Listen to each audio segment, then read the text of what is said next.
અમદાવાદના સ્થાપના દિવસની ઉજવણીના અવસરે ઐતિહાસિક કાલુપુર વિસ્તારમાં આવેલ કવિવર શ્રી દલપતરામ ચોક ખાતે એક શાનદાર કવિ સંમેલન આયોજન કરવામાં આવ્યું હતું। અમદાવાદ મ્યુનિસિપલ કોર્પોરેશનના સહયોગથી ધ દૂરબીન સંસ્થા દ્વારા આ સાહિત્યિક કાર્યક્રમ યોજાયો હતો। આ કાર્યક્રમમાં અમદાવાદ ટ્રાફિક પોલીસના ડીસીપી ચિરાગ પટેલ માત્ર એક પોલીસ અધિકારી તરીકે નહીં પરંતુ એક સંવેદનશીલ કવિ તરીકે મંચ પર જોવા મળ્યા હતા।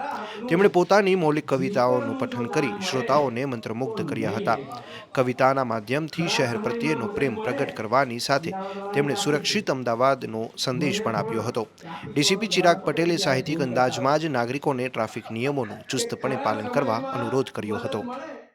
ધ્યાન મળે તો નહીં લેવાનું, દુનિયાભરનું ધ્યાન મળે તો નહીં લેવાનું, અને ખોટું ખોટું જો માન મળે તો નહીં લેવાનું। મોત મળે તો મોત, મોત મળે તો મોત, પણ મારા હકનું જીવતરનું જો દાન મળે તો નહીં લેવાનું। ખરા સમયમાં મદદ મળે, અમદાવાદ વાળાની તાસીર છે, મને પણ ટ્રાફિક વાળો જવાન પકડે ને ત્યારે ફોન કરતા હોય કે ખરા સમયમાં મદદ મળે તો લઈ લેવાની, એ માંગી લેતા હોય, પણ ખરા સમયમાં મદદ મળે તો લઈ લેવાની।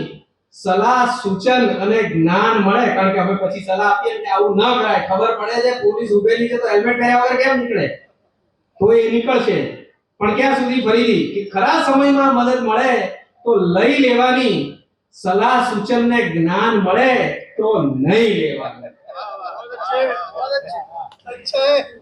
રાકેશ સગર સાહેબની બીજી પંક્તિઓ છે, મંજૂરી હોય તો હું, કારણ કે તમારો બધાનો સમય લઈશ તો ધીરે પાછળથી